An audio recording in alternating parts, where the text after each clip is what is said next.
Alam mo ba, mayroong mga tulay sa Pilipinas na talaga namang nakakamangha pagdating sa haba, disenyo at engineering.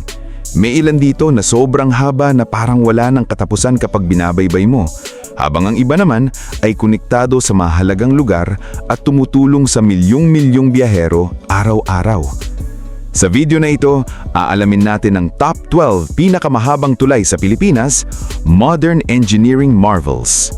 Mula sa mga modernong tulay hanggang sa mga iconic bridges na siguradong nakita mo na sa social media o napuntahan mo na mismo. Pero bago yan, huwag kalimutang mag-like, mag-comment at mag-subscribe para sa mas marami pang amazing facts na tulad nito. Handa ka na ba? Simulan na natin. Top 12. Agas-Agas Bridge. Ang Agas-Agas Bridge ay matatagpuan sa Sogod, Southern Leyte at kilala bilang isa sa pinakamataas na tulay sa Pilipinas. May haba itong humigit kumulang 350 meters at bahagi ito ng Pan-Philippine Highway. Napapalibutan ito ng matataas na bundok at makakapal na kagubatan, kaya talagang nakakamangha ang tanawin habang dumadaan dito. Malaki rin ang naitutulong ng tulay na ito para maging mas ligtas at mas mabilis ang biyahe ng mga motorista sa Eastern Visayas. Alam mo ba? Ang Agas-Agas Bridge ay itinayo matapos magkaroon ng malalaking landslide sa lugar noong 2006, kaya ginawa ito upang maiwasan ang delikadong pagbagsak ng lupa sa dating highway route. Top 11. Magapit Suspension Bridge. Ang Magapit Suspension Bridge ay isang makasaysayang tulay na matatagpuan sa Lalo, Cagayan. May haba itong humigit kumulang 449 meters at tumatawid ito sa malawak na Cagayan River. Isa ito sa mga kilalang suspension bridges sa Pilipinas at naging mahalagang bahagi ng transportasyon sa Hilagang Luzon sa loob ng maraming taon. Dahil sa kakaibang disenyo nito, madalas din itong kinukunan ng litrato ng mga biyahero at content creators. Alam mo ba, bago maitayo ang mga modernong tulay sa rehiyon, ang Magapit Suspension Bridge ang isa sa pinakaimportanteng tawiran ng mga sasakyan at produkto sa Cagayan Valley. Top 10. Mactan-Mandaue Bridge. Ang Mactan-Mandaue Bridge ay isa sa mga pinakakilalang tulay sa Cebu na nagdurugtong sa Mandaue City at Lapu-Lapu City. May haba itong humigit kumulang 864 meters at tumatawid ito sa Mactan Channel. Ito ang kauna-unahang tulay na nagkonekta sa mainland Cebu at Mactan Island, kaya napakalaki ng naging epekto nito sa ekonomiya at turismo ng lugar. Hanggang ngayon, isa pa rin ito sa pinakaginagamit na tulay sa rehiyon dahil libu-libong sasakyan ang dumadaan dito araw-araw. Alam mo ba, ang Mactan-Mandaue Bridge ay kilala rin bilang Sergio Osmeña Bridge at binuksan ito noong 1972 bilang unang tulay na nagdugtong sa Cebu at Mactan Island. Top 9. Macapagal Bridge.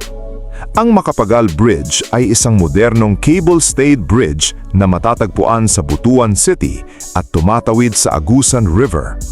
May haba itong humigit kumulang 908 metro at isa ito sa pinakaimportanteng tulay sa Caraga Region. Dahil sa modernong disenyo nito, naging mas mabilis ang biyahe ng mga motorista at mas napadali rin ang transportasyon ng mga produkto sa rehiyon. Kapansin-pansin din ang malaking pylon structure nito na talagang nagbibigay ng world-class na itsura sa tulay. Alam mo ba, ang Macapagal Bridge ay ipinangalan kay dating Pangulong Diosdado Macapagal at isa ito sa mga pinakaunang major cable-stayed bridges sa Mindanao. Top 8. Marcelo Fernan Bridge. Ang Marcelo Fernan Bridge ay isang napakagandang extra-dosed bridge na matatagpuan sa Cebu at may habang humigit kumulang 1.23 kilometers. Ito ang ikalawang tulay na nag-uugnay sa Cebu mainland at Mactan Island, kaya malaking tulong ito sa pagpapagaan ng trapiko sa lugar. Kilala rin ito sa modernong disenyo at makukulay na ilaw nito tuwing gabi na talagang agaw pansin sa mga motorista at turista. Isa ito sa pinakaimportanteng infrastructure projects sa Central Visayas. Alam mo ba, ang Marcelo Fernan Bridge ay galing kay dating Senador Marcelo Fernan na tubong Cebu at isa sa mga naging Chief Justice ng Pilipinas. Top 7. Buntun Bridge. Ang Buntun Bridge ay isang mahalagang tulay sa Cagayan Valley na nagdurugtong sa Tuguegarao City at bayan ng Salana. May haba itong humigit kumulang 1.3 kilometers at tumatawid ito sa malawak na Cagayan River na isa sa pinakamalaking ilog sa Pilipinas. Isa ito sa pinakaimportanteng transport link sa Northern Luzon dahil malaking tulong ito sa kalakalan, turismo at araw-araw na biyahe ng mga residente. Kapag dumaan ka dito, makikita mo rin ang napakagandang tanawin ng ilog lalo na tuwing umaga at dapit hapon. Alam mo ba, noong panahon na itinayo ang Buntun Bridge, isa ito sa pinakamahabang tulay sa buong Pilipinas at naging simbolo ito ng modernisasyon sa Cagayan Valley. Top 6. Patapat Viaduct. Ang Patapat Viaduct ay isa sa pinaka-iconic at pinaka-photogenic na tulay sa Pilipinas na matatagpuan sa Pagudpod, Ilocos Norte. May haba itong humigit kumulang 1.3 kilometers at nakadikit ito sa gilid ng kabundukan habang tanaw ang napakagandang dagat ng West Philippine Sea. Dahil sa kakaibang lokasyon nito, parang lumulutang ang tulay kapag tinitignan mula sa malayo, kaya madalas itong tampok sa travel videos at postcards ng Ilocos region. Bukod sa pagiging tourist attraction, mahalaga rin itong bahagi ng Maharlika Highway sa Hilagang Luzon. Alam mo ba, ang Patapat Viaduct ay madalas ihambing sa mga scenic coastal roads sa Europe dahil sa breathtaking combination ng bundok, dagat at winding highway views nito. Top 5. Narciso Ramos Bridge. Ang Narciso Ramos Bridge ay isang mahalagang tulay sa Pangasinan na nagdurugtong sa mga bayan ng Lingayen at Calasiao.